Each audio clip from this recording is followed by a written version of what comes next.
This is Sonika और आज हम बजट पे बात करने वाले हैं दोस्तों। कल की जगह पर जो परसों फाइनल हुआ था बजट, जो हमारी ऑनरेबल फाइनेंस मिनिस्टर ने बजट दिया था, आज हम उस पर बात करने वाले हैं कि वो बजट हमारे लिए जो आने वाला साल है यानी 24-25 यानी अप्रैल 24 से लेके मार्च 25 तक का जो फाइनेंशियल ईयर आपके पास अब आने वाला है, जब स्टार्ट होने वाला है अभी मार्च के बाद से, उसके लिए क्या अच्छी चीज़ें हैं और क्या बुरी चीज़ें हैं जो उन्होंने हमें बताई बजट के अंदर।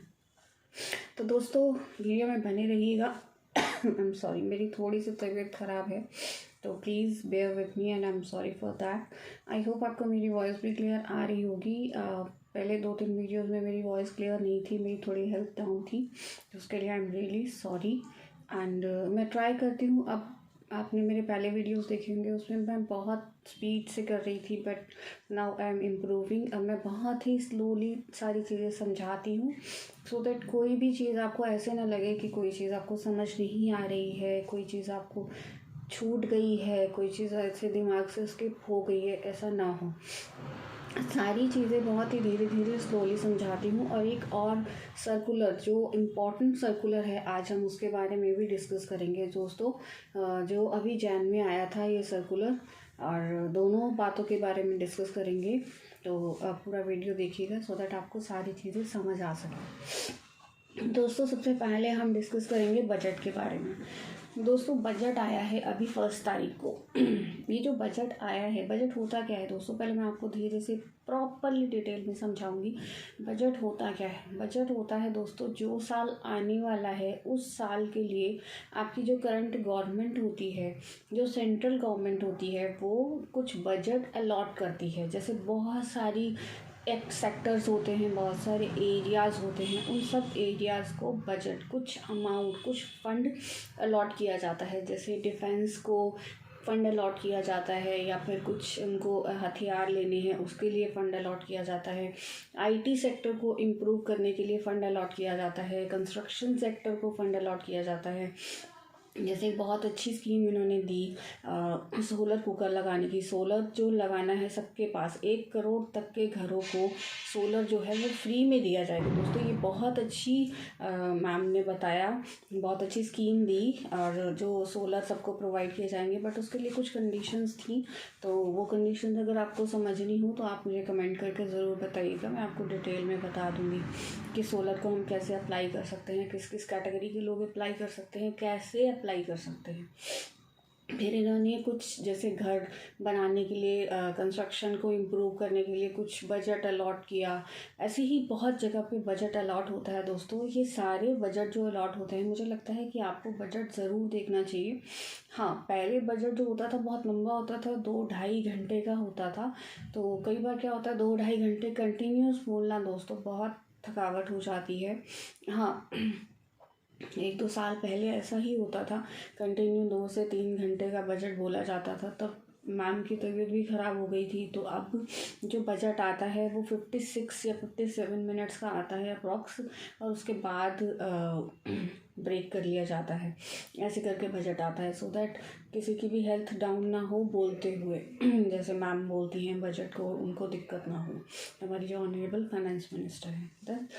तो दोस्तों आज हम बजट में ये सारी चीज़ें, एक चीज़ तो मैंने आपको बता दी जो बहुत इम्पॉर्टेंट थी, जो बजट के लिए थी। वैसे जो टैक्स स्लैब्स हैं, जो हमारी आने वाली ईयर की जो टैक्स स्लैब्स हैं, वो चेंजेस नहीं हुई हैं। और जो इम्पॉर्टेंट पॉइंट्स हैं जो एज़ पर हर पर्सन को पता होने चाहिए, वो मैं आपको बताऊंगी। वैसे पॉइंट्स तो बहुत हैं, बजट बहुत बड़ा है, फंड्स एलोकेट किए गए हैं बहुत सारे सेक्टर्स में। आईटी में फ़ंड एलोकेट किया गया है, डिफेंस के लिए फ़ंड एलोकेट किया गया है, जैसे मैंने बताया सोलर लगाने के लिए फ़ंड एलोकेट किया गया है, कंस्ट्रक्शन को इम्प्रूव करने के लिए फ़ंड एलोकेट किया गया है। तो फंड्स तो बहुत सारी जगह पर एलोकेट किए गए हैं, बट जो कॉमन पर्सन को पता होना चाहिए उसके लिए ज़रूरी है। जैसे आप बाहर का जो कमर्शियल सिलेंडर है उसकी वैल्यू बढ़ा दी गई है, जो हम लोगों को पता होना चाहिए, जिससे हमारी रेगुलर लाइफ इफ़ेक्ट होती है, उसको पता होना चाहिए। कमर्शियल सिलेंडर जो होता है दोस्तों 19-20 किलो का जो भी होता है, एग्जैक्ट मुझे उसका नहीं साइज़ पता है, उसकी वैल्यू को बढ़ा दिया गया है। जो लोग कमर्शियली काम करते हैं उनको कॉस्टिंग ज़्यादा पड़ जाएगी। पहले जो कॉस्टिंग पड़ती थी उससे ज़्यादा कॉस्टिंग अब होनी पड़ेगी।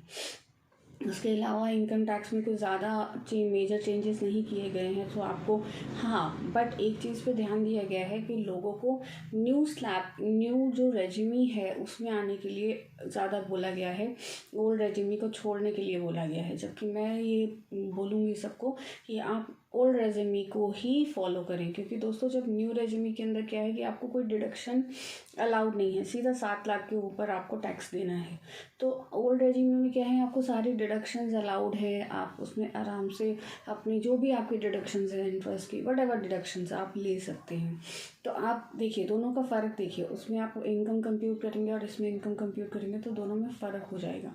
तो इसीलिए मैं अप्रोच करूँगी आपको या रिकमेंड करूँगी आपको कि आप ओल्ड रेजिमी में ही रहें, न्यू रेजिमी मत लें, राइट। उसके अलावा कुछ ज़्यादा रिलीफ की अमाउंट नहीं है दोस्तों जो हम लोगों को नॉर्मली दिया जाता है या फिर हम लोगों को प्रोवाइड किया जाता है, ऐसा कुछ नॉर्मल रिलीफ नहीं है। एफडी के रेट्स भी सेम ही हैं, कुछ ज़्यादा नहीं बढ़ाए गए या कम किए गए हैं।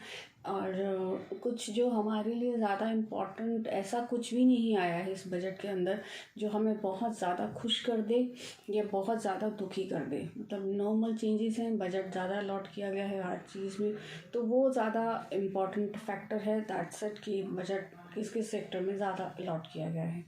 वो उनकी अचीवमेंट्स को उनकी ग्रोथ को शो करेगा कि भाई सेंट्रल गवर्नमेंट ने जो इतनी सारी अचीवमेंट्स की हैं उसको शो करेगा दोस्तों। अब मैं आपको बताती हूँ एक ऐसा सर्कुलर जो बहुत ज़रूरी है आपको। अभी तो बजट की बातें हो गई हमारी, आई थिंक यहीं तक ही, ज़्यादा बजट में घुसने की ज़रूरत नहीं है क्योंकि मैंने पढ़ा है सारा बजट।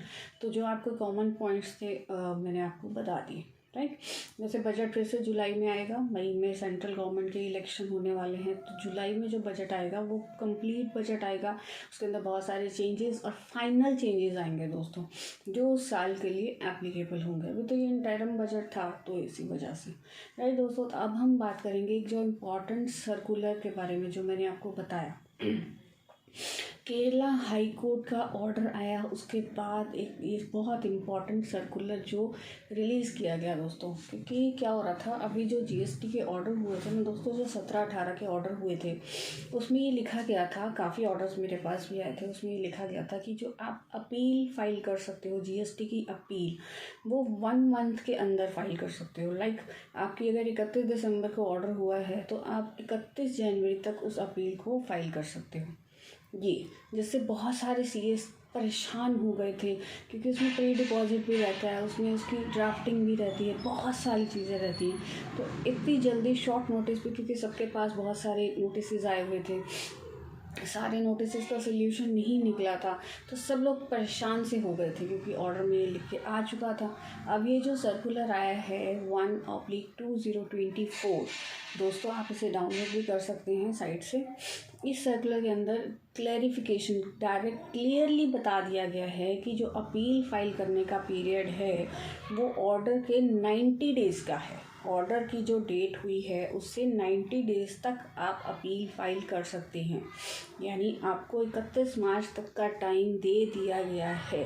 तो उससे बहुत बड़ा रिलीफ मिला बहुत सारे लोगों को, मैं कहूँगी बहुत सारे सीएस को, बहुत सारी पब्लिक को जिनको नेगेटिव ऑर्डर्स मिले हैं। इनफैक्ट मेरे पास खुद बहुत सारे नेगेटिव ऑर्डर्स आए थे, अराउंड 8 to 9 नेगेटिव ऑर्डर्स आए थे। मुझे भी इन सब की अपील ड्राफ्ट करनी है। अगर आपको अपील ड्राफ्ट करने में कोई दिक्कत होती हो तो आप मुझे ज़रूर कमेंट करके बताइएगा। तो दोस्तों एक बहुत इम्पॉर्टेंट जो सर्कुलर आया, जनवरी में ही आया था, 11 जनवरी को आया था ये। और बट इसकी क्लैरिफिकेशन काफ़ी लोगों को बताई नहीं गई थी जानबूझ के, सो दैट उनको जो अपील फाइल करने का टाइम भी कम मिले। एक चीज़ और मैं आपको बताऊंगी, जब भी हम अपील फाइल करते हैं ना, या फिर जब भी कोई जीएसटी का नोटिस का रिप्लाई करते हैं, तो आपने शायद देखा हो या फिर आपने नहीं ध्यान दिया होगा, उसमें क्या होता है दोस्तों, उसमें ना आपको कहीं भी ऑप्शन ऐसी नहीं आती है कि आपको पर्सनल हियरिंग के लिए टाइम दिया जाना चाहिए। हम सारे अज्यूम करते हैं जब भी हम कोई नोटिस रिप्लाई करते हैं कि हमें पर्सनल हियरिंग के लिए टाइम दिया जाना चाहिए, लेकिन उसके अंदर कोई भी ऑप्शन ऐसी नहीं है कि आप उसमें कह सकें कि हम पर्सनल हियरिंग का टाइम दिया जाना चाहिए। इनफैक्ट जो मैं बताने वाली बहुत शॉकिंग बात है, उसमें पहले से ही उसको नो किया गया है, मतलब पर्सनल हेयरिंग के लिए आपको टाइम नहीं दिया जा सके, इसलिए उस ऑप्शन को हाइड करके जब आप सबमिट कर देते हो तब बाद में उस पर नो पे टिक आता है। मतलब आप समझ सकते हैं ये कितनी बड़ी एक परेशान कर देने वाली बात है कि आप हेयरिंग आप अप्लाई कर रहे हैं, नोटिस का रिप्लाई दे रहे हैं, और आप किसी भी नोटिस का, मैंने बहुत सारे नोटिस देखे हैं, 17, 18, 18, 19, 19, 20, 20, 21, मतलब मैंने स्क्रूटनी के नोटिस देखे हैं, सबके अंदर सेम तरीका अपनाया गया है। आपको लिखना पड़ेगा स्पेशली कि हमें पर्सनल हेयरिंग का टाइम दिया जाए। और मैं तो हर नोटिस के रिप्लाई के साथ ये बात स्पेशली लिखती हूँ कि मुझे पता है कि मैंने बहुत सारे नोटिस सबमिट किए हैं, तो मुझे पता है कि उसके अंदर लिखा जाता है कि हमें हेयरिंग का टाइम नहीं दिया जाए, क्योंकि लास्ट में ऑलरेडी वो टिक होता है। तो मैं स्पेशली उसके अंदर डाल देती हूँ कि हमें पर्सनल हेयरिंग का टाइम दिया जाए, सो दैट ऐसा ना हो कि भाई वो अपनी तरफ से अजम्पशन में उन्होंने उसे टिक कर रखा है नो पर और हमें टाइम ही नहीं दिया गया। तो आप भी स्पेशली अपने हर रिप्लाई के अंदर ये टिक करें कि हमें पर्सनल हेयरिंग का टाइम दिया जाए। राइट दोस्तों, तो ये इम्पॉर्टेंट सर्कुलर था जो मैं आपके साथ डिस्कस करना चाह रही थी, और बहुत टाइम से बट नहीं कर पाई थी ड्यू टू हेल्थ इश्यूज़, तो आज मैंने ये आपके साथ डिस्कस किया एंड आई होप आपको समझ आ गया होगा। और अगर फिर भी कुछ चीज़ ना समझ आई हो तो आप प्लीज़ मुझे कमेंट करके ज़रूर बताइएगा। तो मिलते हैं दोस्तों नेक्स्ट वीडियो में। Thank you and take care.